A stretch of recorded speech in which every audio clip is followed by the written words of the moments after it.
নাম্বারটা ফোন থেকে নিয়ে ফোনটা করি।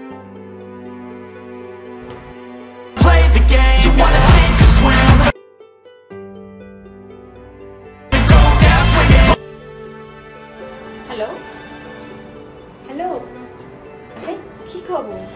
অনেকদিন পর। আমি তো ভাবলাম তুমি ভুলেই গেছো। না না, সেরকম কিছু না। আমি তোমার নাম্বারে অনেকবার কল করেছি, কিন্তু সুইচ অফ বলেছে। হ্যাঁ, আমি ওই সিমটা বন্ধ করে দিয়েছি। আমি যে নাম্বারে ফোন করেছি এটা আমার নতুন নাম্বার। তোমার কোনো কিছু দরকার হলে এই নাম্বারেই আমাকে ফোন করতে পারো। আমার আর মনে হয় না তোমায় আমি কল করতে পারবো বা কল করব। কেন, তুমি এ কথা বলছো কেন? আচ্ছা, আমাকে একটা কথা বলো, ওই সিমটা তুমি কেন বন্ধ করে দিলে? তুমি তো জানো রোহন কিভাবে আমাকে বিরক্ত করছিল। দিন দিন আমার প্রতি অধিকার বাড়িয়েই চলেছে। এই কারণে বিরক্ত হয়ে আমি নাম্বারটা বন্ধ করে দিয়েছি। তার আর প্রয়োজন হবে না, তুমি চাইলেই ওই নাম্বারটা আবার চালু করতে পারো। কেন তুমি এ কথা বলছো কেন? তোমাকে রিয়ান যেদিন বারবার ফোন করছিল, সেদিন ও নার্সিংহোম থেকেই তোমায় কল করছিল। ও অ্যাডমিট ছিল নার্সিংহোমে।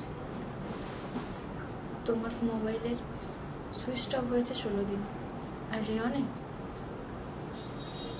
রিয়নের লাইফে সুইচ অফ হয়েছে 15 দিন। মানে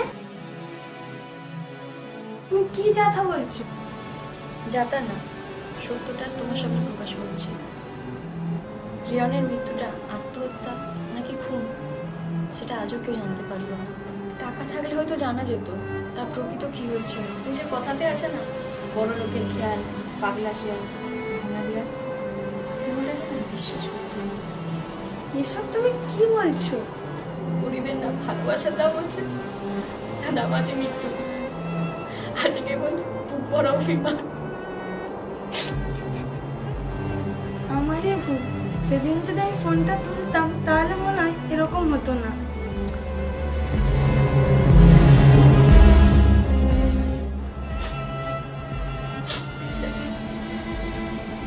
ছাড়ো, তুমি শান্তি থেকো, ভালো থেকো।